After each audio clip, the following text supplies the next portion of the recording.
And many people might say, but Reverend, this is not even an issue anymore, that the same-sex marriage is not even an issue. It's a done deal. There's a lot that we could do by having a conservative name. The first thing I want to bring to your attention is that that license, the marriage license that we are bringing to the holy place, is not defined. That license is not set for a traditional couple. When I got married 22 years ago, I was defined as the groom and my wife as the bride. The new licenses, they don't define you as a groom or as a bride. It defines you as groom/bride A, groom/bride B. And that's the license that we are putting in our holy place. Who have control of that? The mayor. If I become the mayor, the first thing I will demand, the first day I'm in office, is a separate license for the community of faith. And I said this in an interview. I was debating a person over there, and she was saying, oh, what the Supreme Court says that we're not taking nothing away from you, we're just requesting something for us. So now we're going to do the same thing. We're not taking nothing against, we're not taking nothing from you, we're going to request something for us. They want to call whatever they want to call. We have to request a different license for the community of faith, and we have to do it now. And that's why I'm talking in every single debate. Got 3 death threats. I'm not afraid. I'm not afraid. Somebody has to talk. What we have to bring to our holy place, a marriage license that is not designed for a man and a woman, or a groom and a bride. If they talk about equality, then they should abide through the definition of a groom and a bride. Besides, when we talk about abortion, I acknowledge what he said, and Senator Reverend Ruben Diaz is the one that who always voted against this craziness from the most liberal one on trying to increase abortion. Right now, the abortion rate among African Americans is almost 50%. Among Latino, 59%. Among Latino, 44%. The mayor, he said he don't have money to close the contract on the school bus driver. He don't have money to give a decent contract to the teachers or the educator. But yet he's spending $3 million in giving the money after bill to child only of 13 and 14 years old without the consent of the parent.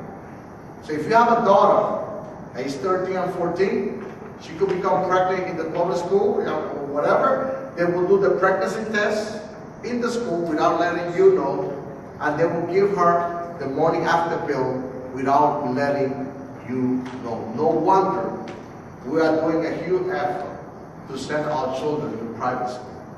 I'm talking about private school. Yesterday I was in a forum. I was in one of the most progressive, how they call it, audience in Manhattan, and I said it. I believe that if a parent is spending his own money in the education of their children and is not utilizing the $20,000 per year, which is the cost of each child in the Department of Education, they should at least get a tax credit by doing a good job, number one, in educating their children, and number two, in saving the city a lot of money.